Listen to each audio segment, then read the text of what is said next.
अस्सलाम वालेकुम, आप देख रहे हैं डॉन न्यूज़। मैं का मेज़बान अब्दुल गफ्फार पुरान रिप्ले के एक और लेकिन आज का काफ़ी स्पेशल एपिसोड, क्योंकि आज जो हमारे गेस्ट हैं वो किसी तारुफ के मोहताज नहीं। पाकिस्तान क्रिकेट का तो बड़ा नाम है ही, लेकिन पाकिस्तान क्रिकेट की वॉइस उनको कहा जाता है। और मैं मज़ीद टाइम नहीं लूँगा, और ताकि बहुत सारे सवालात हैं, बहुत सारे सवालात आज हमें सोशल मीडिया के ज़रिए आए। और पाकिस्तान टीम के साबिक कप्तान, माइनस कमेंटेटर, मुबस्सिर रमीज़ राजा साहब मेरे साथ मौजूद हैं। अस्सलाम वालेकुम रमीज़ साहब। वालेकुम सलाम वफा, खैरियत से आप? अल्हम्दुलिल्लाह सर, बहुत बहुत शुक्रिया आपके टाइम का। और मेरे ख्याल में ये जो कोरोना वायरस के बाद लॉकडाउन की सूरत हाल है, और आप भी काफ़ी दिनों से घर में मौजूद हैं, और तो यही कहते हैं ना, थोड़ी सी हमारे लिए ब्लेसिंग हो गई कि आपको कैच कर लिया हमने और मौका मिल गया आपसे बात करने का। बहुत ट्रैवलिंग करते हैं, तो रमीज़ भाई कैसा वक्त गुजर रहा है? मस्ट बी वेरी टफ, क्योंकि जो रूटीन्स के हैं लाइफ की वो काफ़ी हद तक डिस्टर्ब हुई हुई हैं। देखिए, वो जो कहते हैं ना, घर की मुर्गी दाल बराबर, वो पहली दफ़ा मुझे उस चीज़ का एहसास हो रहा है। क्योंकि छोटी से छोटी चीज़ से बड़ी चीज़ जो है वो करनी पड़ती है, और एक पेशेंस आपकी टेस्ट होती है, इसमें कोई शक नहीं है। मगर ग्राउंडेड भी आपको इस कोरोना वायरस ने रख दिया लिटरली टर्म्स के ऊपर, क्योंकि इंट्रोस्पेक्शन में आप चले गए हैं कि क्या चीज़ें गलत हुई हैं, क्या चीज़ें ठीक हो रही हैं, किस तरह से ह्यूमैनिटी जो है वो उसको टफ बनने की ज़रूरत है, क्या चीज़ें हमने गलत की हैं। तो ये सारी चीज़ों के हिसाब से मेरे ख्याल से एक लॉकडाउन में एक अपॉर्चुनिटी, क्राइसिस में अपॉर्चुनिटी भी आती है। सो उस तरफ भी निगाह जरूर रखनी है। मगर सही कहा आपने, क्योंकि टेम्परामेंट टूर करने का या काम करने का बना होता है, और वो एकदम से जब आपको घरदारी करनी पड़ जाती है, और पौधों में पानी लगाना पड़ जाता है, और तोतों को बाजरा देना पड़ जाता है, और पुदीना जो है वो पिंजरे में डालना पड़ता है, तो थोड़े से आपके सिस्टम को जोल्ट जरूर लगता है। ठीक है रमीज़ भाई, काफ़ी ज़्यादा हम देखते हैं कि सोशल मीडिया पर भी और मुख्तलिफ इंटरव्यूज़ में आप बड़े खुलकर हिमायत करते हैं। ज़रिए बात है, आप एक साबिक कप्तान भी रहे हैं मौजूदा वज़ीर-ए-आज़म इमरान खान साहब की, और जो इस वक्त सूरत हाल है और जिस तरह वो उसको टैकल कर रहे हैं, और जिस तरह उनके स्टांस रहे हैं, या जो गवर्नमेंट की पॉलिसी रही है, कैसे उसको देखते हैं? और ओवरऑल भी जो पाकिस्तान की सूरत हाल, थोड़ी सी उस पर पहले बात कर लेते हैं, फिर क्रिकेट की तरफ हम ज़रूर आएंगे। कुछ लोग जजमेंटल हैं, तनकीद भी बहुत होती है, हमायती भी बहुत हैं। आपकी क्या राय है? इससे पहले आप बहुत मरतबा इसका इजहार कर चुके हैं में से। देखिए, मुझे एक चीज़ का तो पता है कि इमरान खान सच्चे इंसान है, ऑनेस्ट इंसान है, और पूरी 100% अपनी ट्राई करेंगे जैसे ये क्रिकेट में करते रहे हैं। और डिसीजन बड़े बड़े लेने से ये घबराएंगे नहीं कभी भी। बेइंतहा लीडरशिप क्वालिटीज़ हैं, और नीयत के साफ हैं। और ये हमने परख के देख लिया है इनको। कई दफ़ा टफ सिचुएशन से वापसी की पाकिस्तान टीम ने, और वो जो वापसी हुई वो इनकी नीयत का फल था और इनकी मेहनत का फल था। और मैं हैरान होता हूँ जब मैं देखता हूँ ये talk shows, political talk shows, और इनको उधेड़ने की कोशिश, इनको क्रिटिसाइज करने की कोशिश की जा रही है। मैं तो सिर्फ पाकिस्तानियों से एक चीज के ऊपर, आप इंट्रोस्पेक्शन की बात हो रही है ना कोरोना के ऊपर, तो एक चीज पे आप जरा गौर करें कि पाकिस्तान के पास लीडरशिप के ऑप्शंस नहीं है और कोई, इसलिए कि हमने दोनों को आजमा के देख लिया, दोनों पार्टीज को, और हमें पता है कि रिजल्ट क्या रहा है पिछले 25-30 सालों में। सो अगर ऑप्शन नहीं है आपके पास कोई वायबल, तो फिर इनको बैक करना है। और मैं आपको इसके लिए वाउच कर सकता हूं कि ये सच्चे खरे इंसान है, झूठ नहीं बोलेंगे आपसे, गरीबों का एहसास है। और मेरे ख्याल से कोरोना के ऊपर जो इनकी टेक है वो शानदार है, इसलिए कि आपको रास्ते भी खोलने हैं और कोरोना के ऊपर नजर भी रखनी है। रास्ते से खोलने से मुराद मेरी इकोनॉमिक एक्टिविटी की तरफ है। सो ये बड़ा मुश्किल बैलेंस है, मगर ये करने की जरूरत है। ना सिर्फ पाकिस्तान में ऐसी चीज होनी चाहिए, बल्कि इनकी एग्जाम्पल के थ्रू जो इमरान खान ने ली है और लीड कर रहे हैं इस थोड़ी सी इंडस्ट्री के लिए बेबी स्टेप्स खोलने के हिसाब से, और कोरोना के ऊपर भी इनका एक जबरदस्त रुकावट के हिसाब से भी एक पॉलिसी है। बाकी कंट्रीज भी आप देखेंगे कि इसी तरफ वो इवेंचुअली जाएंगे। सो पाकिस्तानियों को सिर्फ मैं एक ही चीज बताता हूँ कि इनसे बेहतरीन लीडरशिप और बेहतरीन लीडर आपको मिलेगा नहीं। ठीक है, चलें अब क्रिकेट की तरफ वापस आते हैं, जो कि काफ़ी बातें इसमें करनी है। रमीज़ भाई, शायद ऐसा है, वजह है कि आपने एक इंटरव्यू दिया, ऑब्वियसली वहाँ से आपने एक बात की, वो बहुत बड़ी खबर बनी, और उसके बाद हमने देखा कि पहली मर्तबा रमीज़ राजा और कोई पाकिस्तानी क्रिकेटर जो हैं वो सोशल मीडिया पर हमें थोड़े से आमने सामने नज़र आए। हालांकि बहुत ज़्यादा आपकी माशाल्लाह रिस्पेक्ट है, और अभी भी है, जो आपके हवाले से ट्वीट भी किए, लेकिन ऐसी सिचुएशन डेवलप हुई जिसके लिए आप जाने नहीं जाते। क्या समझते हैं? बात आपने की थी ऑब्वियसली हफीज़ और शेब मलिक के रिटायरमेंट के हवाले से कि ग्रेसफुली एग्जिट होना चाहिए, लेकिन उसके बाद एक रिस्पांस भी आता है, उसके बाद फिर ऑब्वियसली आप भी उसके ऊपर एक रिस्पांस देते हैं। क्या कहेंगे? आपकी बात तो बड़ी सिंपल थी। बात सिंपल है। मुझे देखिए, ये मैंने सोचा भी कि क्या जवाब दूं या ना दूं, मगर बात सारी ये है कि अगर आप उस चीज़ को हंसी मजाक में उड़ा देंगे और किसी को आप समझेंगे वो फॉर ग्रांटेड है आपके लिए और इम्पोर्टेंट नहीं है उसके आर्ग्यूमेंट्स, तो फिर उसका जवाब आपको मिलेगा। असल में मुझे इन दोनों से ज़्यादा, हफीज़ और शुएब से ज़्यादा प्रॉब्लम है जो इनको सिलेक्ट करते हैं, इसलिए कि इनकी गलती नहीं है। ये तो सर्किट क्रिकेट खेल रहे हैं और अपने आप को फिट साबित कर रहे हैं। वो तो पाकिस्तान क्रिकेट को किस तरफ जाना है वो बड़ा इंपॉर्टेंट है, उसको समझना। और उसके ऊपर जब तक कि आप अपने एक्सपीरियंस को सामने रखते हुए और जिस सरका में आप खेले हैं, जिस कप्तान के नीचे आप खेले हैं, या क्योंकि क्रिकेट जो है वो बदलती नहीं है। ये बड़ा एक गलत तासुर है कि ये जो गैजेट्स लगा दो, ये एड ऑन्स के साथ ये क्रिकेट कोई बदल गई है। आई थिंक हम गलती करते हैं जब हम एड ऑन्स की तरफ ज़्यादा तवज्जो देते हैं, क्योंकि ये प्रिंसिपल्स क्रिकेट के अभी भी वही हैं जो 1920 में थे कि कप्तान है, ऑल इन ऑल पावरफुल है, cricket board decision making authority है, क्रिकेट को आगे ले जाने के लिए डायरेक्शन चाहिए, long term short term goals चाहिए आपको। सो मुझे प्रॉब्लम तब होती है जब हम पीछे की तरफ चले जाते हैं। हमें पता है कि एक दो अच्छे यंग प्लेयर्स भी आ रहे हैं, मगर हम उनको सेक्रीफाइस कर देते हैं कि हम एक्सपीरियंस के तहत जो है अपनी क्रिकेट को जो है वो पता नहीं कहाँ लेके जाने की जरूरत आप महसूस कर रहे हैं। क्योंकि अगर तो वर्ल्ड क्लास टैलेंट हो 40 साल का, जैसे 92 वर्ल्ड कप में जावेद मियांदाद और इमरान खान थे, और हालांकि वो ऑलमोस्ट 50% पे ऑपरेट कर रहे थे। जावेद मियांदाद को इंजरी हुई थी, वो वापस आ रहे थे, और हमें पता है कि इमरान खान की स्पीड कम हो गई हुई थी, मगर फिर भी हाफ वर्ल्ड क्लास प्लेयर उस दौर में गुड इनफ था, क्योंकि उनके इर्द गिर्द 6-7 बिल्कुल ही यंग प्लेयर्स भी थे जिन्होंने मदद किया वर्ल्ड कप जीतने के लिए। सो मैं समझता हूं कि अगर पाकिस्तान ने वर्ल्ड कप जीतना है T20 का, तो यूथ की बुनियाद पे जीतेंगे, ना कि हम पुराने प्लेयर्स की तरफ चले जाएं, क्योंकि ये बड़ी एक थकी हुई सी स्ट्रैटेजी है जो कि बहुत दफा हम आजमा चुके हैं और बहुत दफा हमें मार पड़ी है। सो मुझे इन दो क्रिकेटर्स से कोई खास गिला नहीं है, इसलिए कि जैसे मैंने कहा ना कि इनकी गलती नहीं है, ये तो अवेलेबल हैं सिलेक्शन के लिए और प्रोफेशनल्स हैं। सो जो सेलेक्ट करते हैं उनका मुझे नजरिया जानना है कि वो क्या करना चाहते हैं। कि T20 में तो एक गिवन है कि यूथ के बेस के ऊपर आप आगे बढ़ेंगे, और ये प्लेटफॉर्म ही यूथ के लिए, इसलिए कि आपको टैलेंट जो है उसका स्प्रेड पता चल जाता है, इतने आप T20s खेलते हैं। सो मुझे प्रॉब्लम ज्यादा वहां पे है। इस वक्त अगर हम बात करें तो मिसबाहुल हक के पास ना सिर्फ head coach, chief selector, batting coach, फिर उन्होंने एक फ्रेंचाइज के भी डायरेक्टर क्रिकेट और हेड कोच की भी जिम्मेदारियां संभाली हुई हैं। और मुझे याद पड़ता है कि आप अपने यूट्यूब चैनल पे बिल्कुल शुरू में आपने कहा था कि T20 के अंदर तो मुझे ये सेटअप या जो इस वक्त जो चेंजेस हुई थी, अपॉइंटमेंट हुई थी उस ज़माने में जब ऑस्ट्रेलिया से हम हारे थे, चलता हुआ दिखाई नहीं दे रहा। मिसबाहुल हक being a player, being a captain भी उनके साथ एक ख़ास शनाख्त रही है कि थोड़े से डिफेंसिव, कुछ लोग ज़्यादा डिफेंसिव भी वर्ड यूज़ करते हैं। डू यू थिंक कि वो पाकिस्तान क्रिकेट के एंडी फ्लावर या एंड्रू स्ट्रॉस एक ज़माने में जब डायरेक्टर क्रिकेट वगैरह की पोजीशंस पर थे, मॉडर्न डे क्रिकेटर्स को आप लेकर आ जाएं सेटअप में, मिसबाहुल हक ले जा सकते हैं पाकिस्तान को क्रिकेट में इतना आगे जहां इंग्लैंड किया पिछले 5 साल के अंदर? देखिए, मेरी तो बेस्ट विशेस हैं उनके साथ, इसलिए कि इंसान बहुत अच्छे हैं, मगर ये जो काम है ना, ये मुश्किल काम है, इसलिए कि आपका वर्ल्ड लेवल के ऊपर सोच की ज़रूरत है। ये आपकी टिपिकल पाकिस्तान के लिए एक सोच नहीं है, बल्कि दुनिया किस तरह से ऑपरेट कर रही है और क्या क्या चीज़ों से आगे बढ़ रही है, वो सोच डेवलप करना बड़ा ज़रूरी है। क्या इनमें कैपेसिटी है कि तीनों फॉर्मेट्स को ये की कप्तानी या ट्यूटरशिप या आप कह लें जो ये कोचिंग करके इसको जस्टिफाई कर सकते हैं?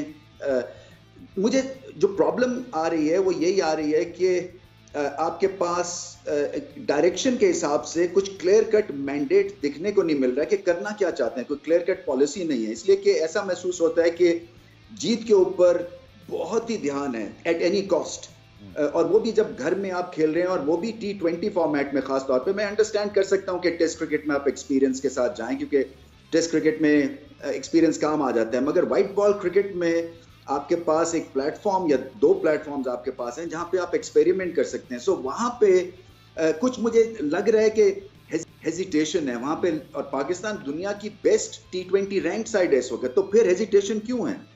फिर कम बैक्स आप प्लेयर्स का करवाते हैं कैसे फॉर्मेट में जहां पे गेट गोइंग स्ट्रेट अवे करनी पड़ती है अगर आप बैट्समैन हैं। इस तरह से बॉलर्स में प्रेशर पड़ जाता है क्योंकि ये फॉर्मेट जो है ये आपको सेटल होने का टाइम नहीं देता, और वो भी आप कम बैक्स करवा रहे हैं ऐसे प्लेयर्स को जिनको हमने देख लिया हुआ है बहुत दफा। सो अगर आप दुनिया की बेस्ट रैंक साइड हैं और आप नर्वस हैं स्ट्रैटेजी के पॉइंट ऑफ व्यू से और डिसीजन मेकिंग के पॉइंट ऑफ व्यू से, और बार बार पुराने प्लेयर्स की तरफ आपकी निगाह जाएगी, तो एक जो नया कप्तान है बाबर आजम, उसको भी आप स्ट्रांग नहीं करेंगे क्योंकि वो इस ऐसी एनवायरनमेंट में काम फोर्स किया जा रहा है उनको करवाने में जहां पे जो जीतना बड़ा इंपॉर्टेंट है। ये सीरीज जीतो आगे देखी जाएगी, अगली सीरीज के ऊपर जो है ना वो सिट इन एक तरह से व्यू पॉइंट के साथ जो है आप अपनी क्रिकेट को लेके जा रहे हैं। मैं समझता हूं कि दलेरी की जरूरत है, मैं समझता हूं एक्सपेरिमेंटेशन की जरूरत है, और अगर आप हार भी जाते हैं तो आप बताएं सबको कि हम ये करना चाह रहे हैं। सो हमें मार भी पड़ सकती है, सो बेयर विद अस। हम इस क्रिकेट को जान रहे हैं, हमें पता है कि इसमें कितनी कैपेसिटी है और यंग प्लेयर्स हम लेके आ रहे हैं, हमारी नजर आई फॉर टैलेंट बहुत अच्छी है, और हम पे भरोसा करें तो फिर तो मैं मान सकता हूँ हम उनको बिल्कुल चांस दे सकते हैं। मगर अगर चले हुए कारतूस या जो भी आप इनकी टर्म यूज कर लें, उनके साथ आप अपनी क्रिकेट को आगे लेके जाने की बात कर रहे हैं, वो भी T20 फॉर्मेट में, ये काम होने नहीं वाला है। आपने बात की थी जब ऑब्वियसली हफीज़ और मलिक का जिक्र हुआ कि इनके डिसीजन मेकर्स जो उनको सिलेक्ट करते हैं, अच्छा मिसबाह उल हक को भी सिलेक्ट किया ऑब्वियसली पाकिस्तान क्रिकेट बोर्ड ने, उनके चेयरमैन हैं और चीफ एग्जीक्यूटिव आ गए हैं वसीम खान साहब। सो डू यू थिंक कि ये डिसीजन मेकिंग भी ठीक थी, क्योंकि इन दी एंड फिर यहाँ पे डिसीजन मेकर्स बैठे हैं जिन्होंने इस चीज़ को इनिशिएट किया। डीन जोन्स ट्वीट करते हैं जी मुझे पाकिस्तान की जो कोचिंग है इसके लिए मैंने अप्लाई नहीं करना, मतलब वो ये कहना चाह रहे हैं कि शायद उनको ट्रांसपेरेंसी नज़र नहीं आई है, शायद वो ये कहना चाह रहे थे कि उनको पूरी तरह मौका नहीं दिया गया कि वो अपने क्रेडेंशियल को या अपनी प्लानिंग को बता सकते। तो ये जो टैग लेके पाकिस्तान क्रिकेट का डीन जोन्स ने ट्वीट कर दिया, मिसबाह उल हक के हवाले से पूरी दुनिया में ये बात हो रही है कि इतने सारे ओहदे एक शख्स को दे दिए जाएँ, वो भी बगैर एक्सपीरियंस। तो PCB के टॉप ऑफिशल्स की कोई लॉजिक, कोई डिसीजन मेकिंग आपको यहाँ ठीक लगती है? देखिए चांस तो लिया है, रिस्क लेना बुरी बात नहीं होती। कई दफा एक नया सॉर्ट ऑफ लोग आए हैं विद अ डिफरेंट माइंडसेट, और मुझे क्रिकेट बोर्ड बुरा हरगिज भी नहीं लगता। मैं समझता हूं कि अच्छे प्रिंसिपल लोग हैं और क्रिकेट को आगे लेके जाने की कोशिश कर रहे हैं। शायद वन विंडो ऑपरेशन के थ्रू जो कि मिसबाह उल हक है, मैनेजिंग अफेयर्स थोड़े से आसान हो सकते हैं, यही भी एक सोच हो, थोड़ा सा मुख्तलिफ करने की कोशिश की गई है। अब इसमें पॉइंट सारा ये है कि क्या मिसबाह उल हक की इतनी कैपेसिटी है कि तीनों फॉर्मेट्स को ये संभाल सकते हैं, और बोर्ड की तरफ से उनको क्या डायरेक्शंस मिल रही है, क्या बोर्ड जो हैं वो उनको ये एक तरह से इनकरेज कर रहे हैं कि आप रिजल्ट्स के ऊपर तवज्जो ना दें, आप हमें एक नया ग्रुप बना के दें वाइट बॉल क्रिकेट में सर्टनली, और टेस्ट क्रिकेट में भी हमें आप फ्रेशनेस लेके आएँ। ये मुझे पता नहीं अंदर खाते क्या मैंडेट दिया गया है, या क्रिकेट बोर्ड उनसे ये कह रहे हैं कि हमें जीतना है, हर हाल में जीतना है, forget about future asset building. मेरा नहीं ख्याल ऐसा वो सोच रहे होंगे, मगर इस PSL के बाद बहाना नहीं होना चाहिए कि वाइट बॉल क्रिकेट में हम नए प्लेयर्स जो हैं वो नहीं ला सकते, क्योंकि बहुत टैलेंट आया है बैटिंग में भी और बॉलिंग में भी।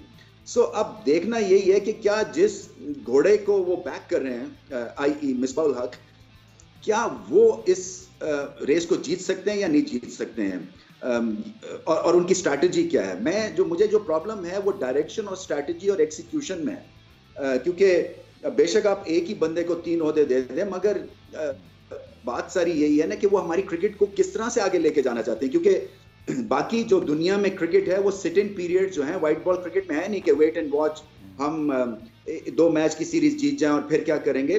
वो कैपेसिटी बिल्ड कर रहे हैं, वो टीम्स के नया लोगों को लेके आ रहे हैं जो कि शायद आगे चल के टेस्ट क्रिकेट में भी इस्तेमाल हो सकें। सो ऐसी सोच मुझे अभी तक दिखी नहीं है जिसकी वजह से मुझे डिसअपॉइंटमेंट होती है।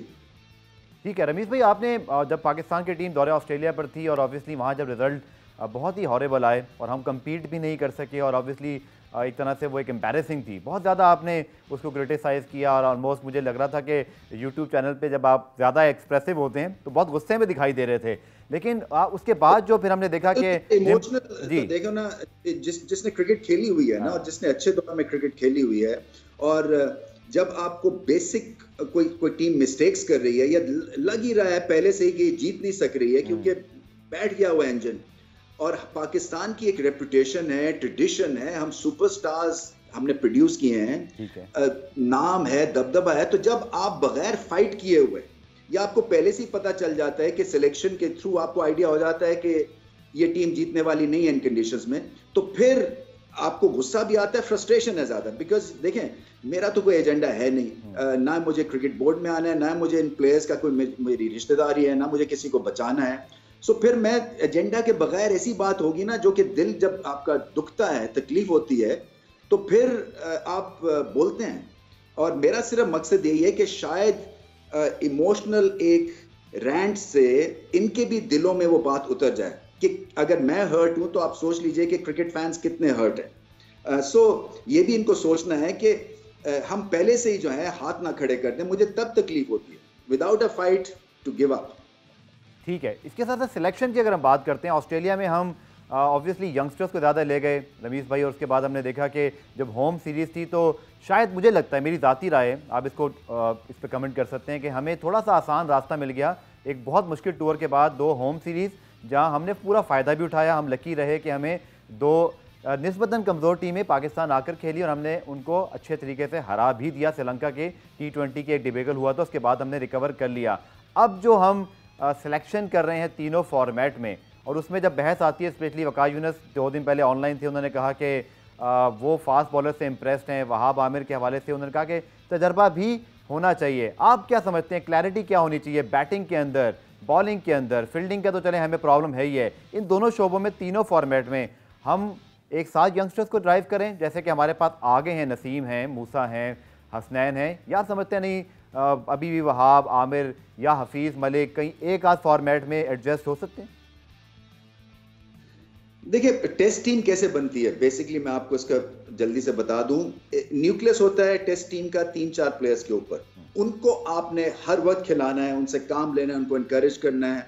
वो अगर कहीं रस्टी भी दिखते हैं, आउट ऑफ टच भी हो जाते हैं, तो आपने उनको साइड लाइन्स नहीं करना। पहले तो आपने ये देखना है कि इस 11 में मेरे 3 या 2, हर टीम में इतने ही होते हैं मैच विनर्स कौन से, और उनको आपने साथ लेके चलना है। फिर स्प्रेड होता है यंगस्टर्स का, मगर जो ओवरऑल एक लाइन या डायरेक्शन या लाइन ऑफ अटैक है, वो आपकी क्या है।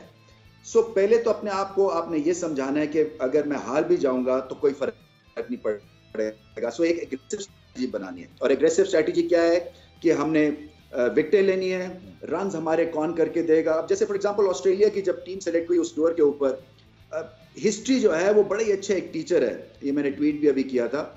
आपको पता हो जाना चाहिए था कि फास्ट बॉलिंग के लिए अगर आपका नंबर 3 तैयार नहीं है और फास्ट बॉलिंग से ही आपका मैच पड़ना है, तो आप 3 ओपनर्स भी खिला सकते थे। हमने 2 टूर्स पे किया with lot of success under Imran. एक वेस्ट इंडीज की 88 की सीरीज जो दुनिया की बेस्ट 3 मैच सीरीज है मेरी नजर में एवर, 3 ओपनर्स खेलते थे। इसी तरह से ऑस्ट्रेलिया भी जब भी हम जाते थे तो 3 ओपनर्स के साथ जाते थे, इसलिए कि मैच ही नए बॉल के साथ है। सो वहां पे मुझे लगा कि ये स्ट्रैटेजी जो है वो थिंक थ्रू नहीं की गई, और फिर आखिरी मैच में शायद एक ओपनर को खिलाया था, इमामुल हक ने नंबर 3 पे आके बैटिंग की थी, मगर लेट हो गया था काम। तो यही वजह है कि सबसे पहले तो आप स्ट्रैटेजी बनाएं, और स्ट्रैटेजी पाकिस्तान के डीएनए में एग्रेशन है, ये याद रखिए। अगर आप डीएनए ऑल्टर करने की कोशिश करेंगे ना, और इनके डिफेंसिव माइंडसेट इनमें। ठीक है, रमीज़ राजा साहब हमारे साथ मौजूद हैं और बहुत सारे सवाल मौजूद हैं, कुछ फैंस ने भी उनसे सवालात किए हैं, लेकिन इस वक्त एक ब्रेक शामिल करते हैं। और बल्कि रमीज़ राजा साहब इस वक्त हमारे साथ दोबारा मौजूद हैं, कुछ टेक्निकल प्रॉब्लम हुई थी। रमीज़ भाई, आपके पास दोबारा अगर मैं आऊँ, तो जो आप बात कर रहे थे इसमें कैप्टन्स का रोल, आपने जैसे कहा कि इमरान खान साहब के पास थिंकिंग हुआ करती थी। इस वक्त हमारे पास जो 2 कप्तान हैं, अज़हर अली वनडे में नाकाम हुए या उनको तैयार नहीं किया गया था, लेकिन वापस लाया गया टेस्ट के अंदर। बाबर आजम ऑब्वियसली इस वक्त हमारे पास वर्ल्ड क्लास प्लेयर हैं, लेकिन जैसे आपने कहा कि वो भी सीनियर्स की हिमायत करते हुए दिखाई दिए हैं। उन्होंने कहा जी मुझे सीनियर्स चाहिए, मैं इनको लेकर आया हूँ। आपको लगता है कि ये दोनों कैप्टन्स पाकिस्तान के पास जो मौजूद हैं किस तरह आगे जो बढ़ सकते हैं, और स्पेशली बाबर जो कि यंगस्टर हैं और वो जैसे आपके थ्योरी के अगेंस्ट जाके जैसे उन्होंने बात की कि जी मुझे सीनियर्स चाहिए, ये क्या इंडिकेट करता है? क्या प्रेशर है उनके ऊपर कोई? देखिए, मुझे टेस्ट क्रिकेट में देखिए पाकिस्तान कुछ भी जीतेगा तो बहुत खुशी की बात है, बिकॉज हम छठे सातवें नंबर पे हैं, सो हमें बहुत इंप्रूवमेंट की जरूरत है। सो वो टेस्ट क्रिकेट में टाइम लगता है, मगर जो हम पोजीशन वाइट बॉल क्रिकेट में है, जो जो पोजीशन हम अचीव कर सकते हैं, या T20 में हम जो होल्ड कर सकते हैं as a top T20 team, वहां पे अगर गड़बड़ होती है और वहां पे हेजिटेशन होती है तो फिर मुझे मसला है। और मसला यही है कि अगर आप ऐसी एनवायरनमेंट में यंगस्टर्स को लेके आएंगे जहां पे वो हारने से खौफजदा होंगे, तो फिर आपको फ्यूचर स्टार्स नहीं मिलेंगे, फिर आप गलतियां करने की आप में कैपेसिटी बढ़ जाएगी। क्योंकि जब आप ये अपने आप से कहेंगे ना, मैं कहीं आउट ना हो जाऊं, मुझे कहीं चौका ना लग जाए, मैं कहीं मैच ना हार जाऊं, इस एनवायरनमेंट में अगर आप यूथ को इन्वॉल्व करेंगे तो जो उनकी एक्सूबरेंस है, जो उनकी एक फेयरलेस अप्रोच होनी चाहिए, क्योंकि वो किसी बैगेज के बगैर एंटर किए हैं उस ड्रेसिंग रूम में और एक्सपेक्टेशंस उनसे ज़्यादा होती नहीं है, तो रिलैक्स माइंड के साथ वो खेल सकते हैं, तो उनको भी आप उसी कश्मकश में डाल देंगे, जो कि ठीक बात नहीं होगी। यूथ आपको पता है कि आपकी एक फोर्स है, आपकी स्ट्रेंथ है, और उसकी साइकी से खेलें, उससे एडवांटेज उठाएं और ऐसी एनवायरनमेंट क्रिएट करें जहां पे आप ये कहें उनको कि लड़ जाओ, पै जाओ, कोई फिक्र नहीं, हम हार भी जाएंगे, आप अपनी बेस्ट करो, बेस्ट अटेम्प्ट करो कैच करने की, बेस्ट अटेम्प्ट करो हिट मारने की, रन आउट करने की। थोड़ा सा इनको खोलें आप, और आप तभी इनको खोल सकते हैं जब वो ऐसी एनवायरनमेंट में आएंगे। ठीक है, आप जैसे आपने बात की कि पाकिस्तान के पास जब भी यंगस्टर्स खेले हैं, और जाहिर बात है जब आप थोड़ा सा यंगस्टर्स को चांस भी देते हैं, लेकिन हम देखते हैं कि जब मोहम्मद आमिर की वापसी होती है 5 साल बाद, तो हम उनको ऑलमोस्ट पहले ही दिन क्रिकेट खिला देते हैं, जैसे अब हमारे पास और कोई ऑप्शन नहीं है। शर्जील खान ने PSL में अच्छी इनिंग्स खेली है, उनके कमबैक्स की बात हो रही है। कल राशिद लतीफ़ मौजूद थे एक सेशन में, उन्होंने कहा कि जी शायद डोमेस्टिक के अंदर वापसी होनी चाहिए, वो भी इनके ब्रेड एंड बटर है, चले इनको अर्निंग करनी है और कुछ कर नहीं सकते, लेकिन पाकिस्तान टीम में वापसी नहीं होनी चाहिए। रमीज़ भाई, आपका इस पर बड़ा एक स्ट्रॉन्ग स्टांस रहा है, अब वक्त के साथ क्या समझते हैं? आमिर को तो हमने खिला दिया, अब शर्जील की भी वापसी की बातें हो रही हैं, आपका ओपिनियन?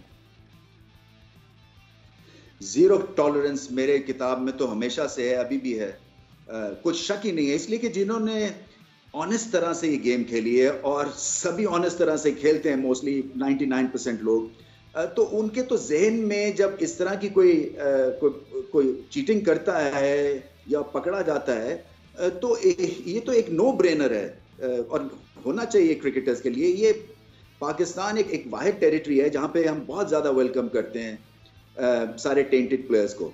उसकी वजह ये है कि हम शायद नया कोई उस कैलिबर का टैलेंट ही नहीं निकाल सके हैं जब तक वो बाहर थे, फिर उनकी ज़रूरत पड़ गई। फिर हम हमेशा समझते हैं कि जिसमें टैलेंट है हम उसको थोड़ा बेनिफिट ऑफ द डाउट भी दे देते हैं कि चलो कोई बात नहीं यार, गलती होगी, मगर ये पाकिस्तान को बेनिफिट दे सकता है।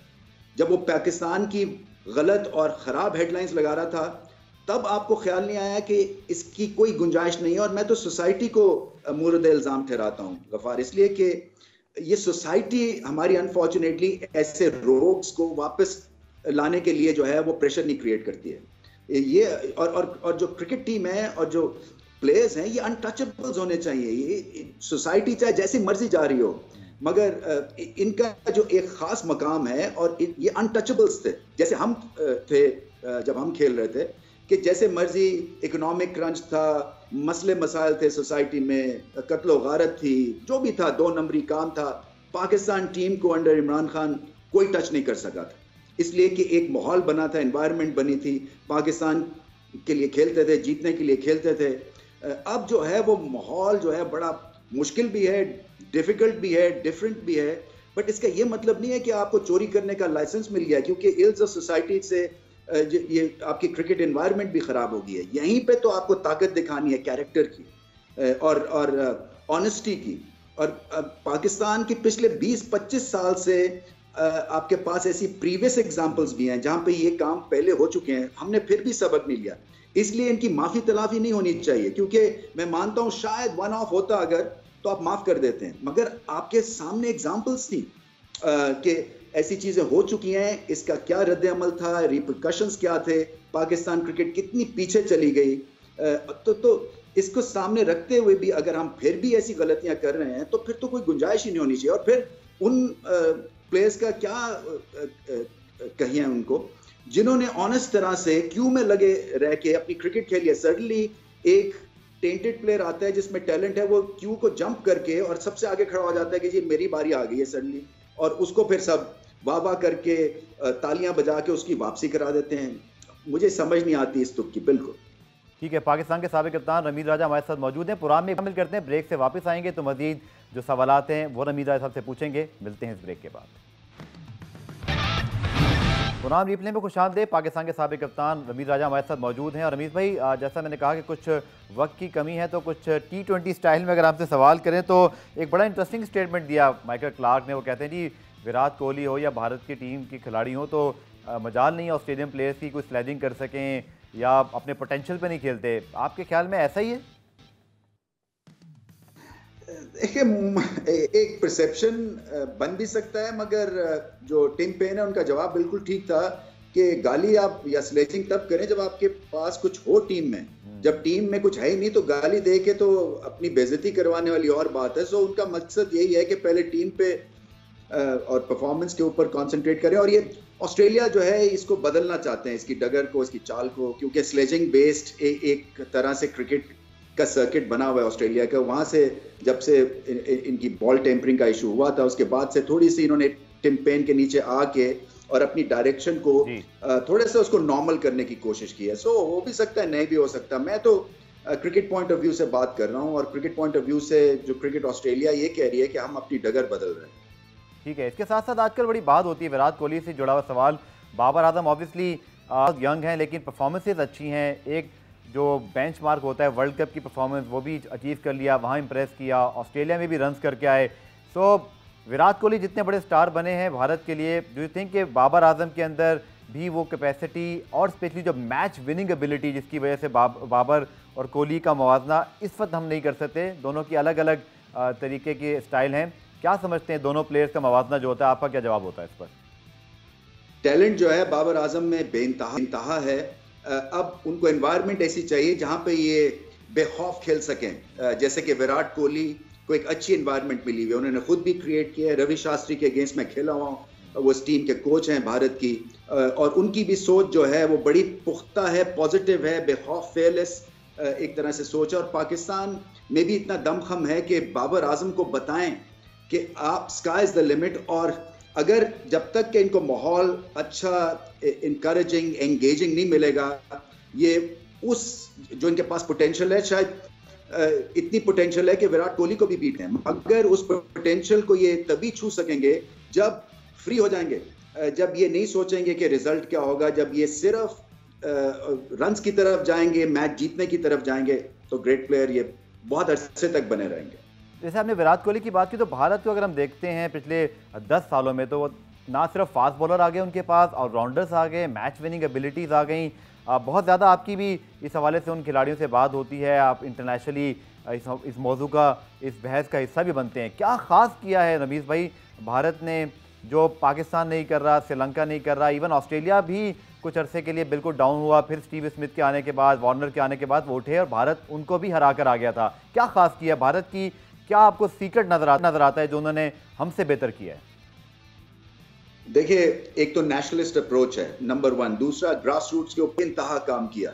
मैं एक दफ़ा बॉम्बे में होटल जा रहा था तो रेड लाइट, वहाँ पे बहुत ट्रैफिक होती है, तो 10 मिनट जो है उनका जो आज़ाद मैदान है वो मेरे लेफ्ट साइड पे था, तो 10 मिनट के लिए वो कार रुक गई और मैं देख रहा था कि वहाँ पे नेट्स लगे हुए थे और 8 साल के बच्चे, 10 साल के बच्चे, उनके कोई 4-5 कोचेस थे, पूरी गियर पहन के और फॉरवर्ड डिफेंसिव खेल रहे थे, सिर्फ अपनी टेक्निक के ऊपर काम कर रहे थे।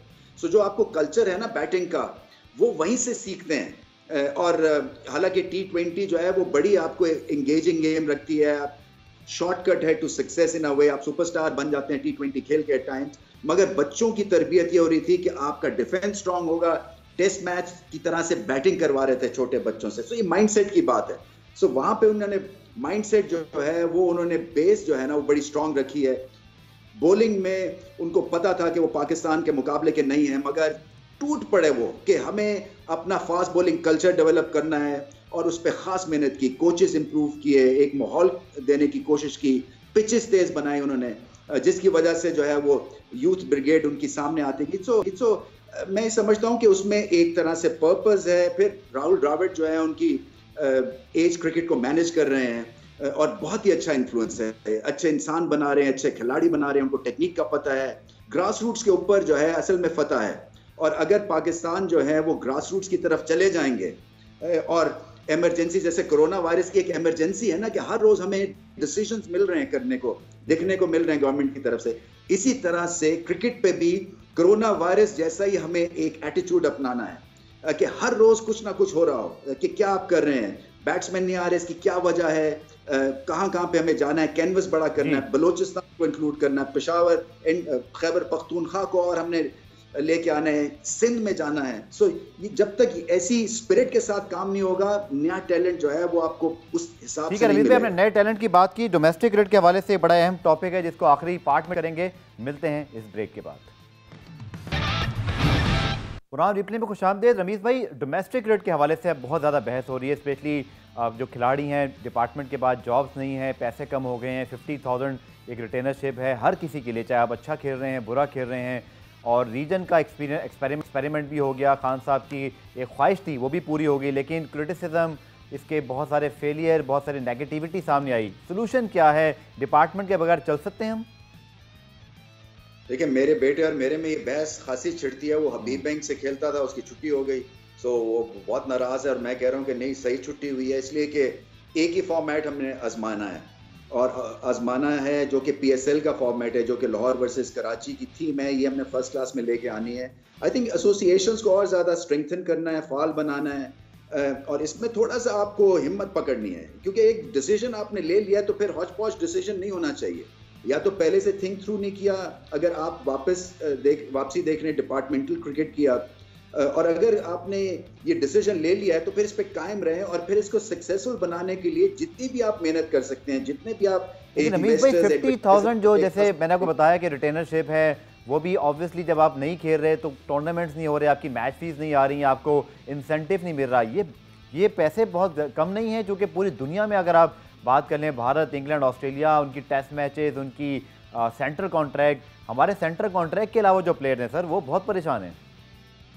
नहीं है, मैं समझ सकता हूं, मगर वही बात है कि जब आप सिस्टम शुरू करते हैं तो आपके टीदिंग प्रॉब्लम्स तो होंगे, मगर अगर आप फर्म रहते हैं, इसी तरह से आप 4 ओवरसीज को इन्वॉल्व करें अपने डोमेस्टिक फर्स्ट क्लास क्रिकेट में, क्यों नहीं कर सकते हैं? जैसे PSL का मॉडल है, इसको 1-2 महीने और चलने दें आगे, इन्हीं से कहें कि आप रुकें, हम आपको पैसे देंगे, कुछ बोर्ड डालें, कुछ एसोसिएशंस की तरफ से फंड्स इकट्ठे हों, मगर प्लेयर्स को ये समझना है कि इसमें उनकी क्रिकेट में शार्पनेस आएगी और इवेंचुअली जाके, और पाकिस्तान का फायदा है, इसलिए कि जब कंपटीशन होगा फर्स्ट क्लास में तभी आपकी क्रिकेट भी निकलेगी। डिपार्टमेंट रीजन एक साथ चल सकते हैं, कोई एक टूर्नामेंट उनको मिल जाए, कोई उनकी जॉब सिक्योरिटी हो जाए।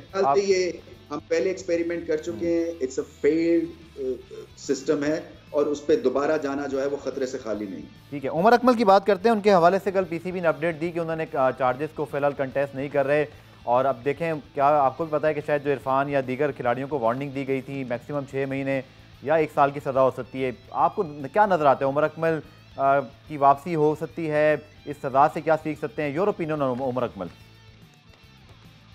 उमर अकमल जो है बहुत बड़ा टैलेंट ज़ाया हो गया, और इसलिए ज़ाया, और इससे हमें सबक भी मिलता है कि अगर आप इर्द गिर्द अपने अच्छे लोग, अच्छे दोस्त, आपका ख़ानदान आपकी हेल्प नहीं करेगा, क्योंकि अगर आपका माइंड ड्रिफ्ट हो रहा है ऐसी चीज़ों में तो आपके इंडिकेशंस मिल जाती हैं, आपके घर वाले समझ जाते हैं कि ये जो बच्चा है ये किस तरफ जा रहा है, और पहली दफ़ा नहीं है कि इस तरह से प्रॉब्लम्स रहे हैं, इनके करियर में बहुत सारे प्रॉब्लम्स रहे हैं। सो जो एक ब्लिंकर्स ऑन करके जो इनको क्रिकेट खेलनी चाहिए थी वो इन्होंने नहीं खेली, और मैं समझता हूँ ये तो खुद से तो हैं ये इनको प्रॉब्लम और सज़ा के काबिल हैं, जो इनके इर्द गिर्द का एक माहौल है उसके ऊपर भी रीथिंक और रीलुक करने की ज़रूरत है।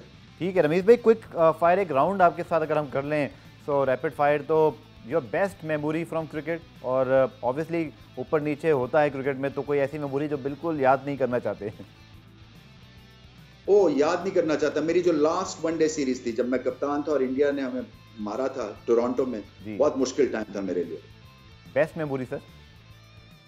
बेस्ट मेमोरीज कई हैं, मतलब मैं तो ग्रेट प्लेयर्स के साथ खेला हूँ, यही एक बहुत ही जबरदस्त मेमोरी है। आई थिंक 92 का वर्ल्ड कप, 88 की सीरीज वेस्ट इंडीज की, फिर जावेद मियांदाद का लास्ट बॉल 6, ये बड़े ड्रामेटिक मोमेंट्स हैं और बहुत ही शानदार मोमेंट्स रहे। रमीज भाई, ऑल टाइम 3 ग्रेट अगर हम बैट्समैन और बॉलर्स आपसे पूछें जिनको आप ओवरऑल हिस्ट्री में रेट करेंगे, टॉप 3? देखिए, मैल्कम मार्शल मेरे ऑल टाइम फेवरेट थे, इसी तरह से वसीम वकार बहुत शानदार बॉलर्स थे, इनको मैं डोमेस्टिक क्रिकेट में खेला हूँ। और बाकी बैट्समैन में विव रिचर्ड्स जैसा कोई नहीं था। सुनील गावस्कर का बड़ा दबदबा था, जब वो खेलते थे तो सारी हम लोग उनको देखते थे। इसी तरह से विराट कोहली इतना बड़ा सितारा जो है बड़ी देर के बाद प्रोड्यूस हुआ। और अब एक बहुत लंबी बहस जो आखिर में क्विकली दोस्त आपसे पूछ लेता हूँ, तेंदुलकर लारा पे बड़ी बहस हुई एक ज़माने में, your favourite? Lara, absolutely Lara, any time. और फैबुलस 4 जो आप बात करते हैं, ऑब्वियसली अब तो बाबर आजम भी उस तरफ आ रहे हैं, हमें खुशी होती है, लेकिन Kane Williamson, Steve Smith, Virat Kohli, आप किसको आप इस वक्त मौजूदा दौर का सबसे बड़ा खिलाड़ी करार देंगे? विराट कोहली को तीनों फॉर्मेट्स में आउटस्टैंडिंग है। ठीक है रमीज साहब, आपका बहुत बहुत शुक्रिया। टाइम कम था, बहुत सारे सवालात रह गए, लेकिन इंशाल्लाह दोबारा आपके साथ प्रोग्राम करेंगे तो वो सवालात ज़रूर पूछेंगे। और बहरहाल जितने भी सवालात थे, रमीज साहब से जो बात थी, यही एक चीज़ नज़र आई कि पाकिस्तान क्रिकेट को बहुत सारी क्लैरिटी की ज़रूरत है कि हमें जो करना है, स्पेशली अपने यंगस्टर्स के हवाले से उनको बड़ा बैक करना है और फिर इन्हीं पर हमने तकिया करना है ताकि आगे जाके हमें बहुत अच्छे रिजल्ट मिल सकें। प्रोग्राम रिप्ले में इतना ही, कल दोबारा से मुलाकात होगी, तब तक के लिए अल्लाह हाफ़िज़।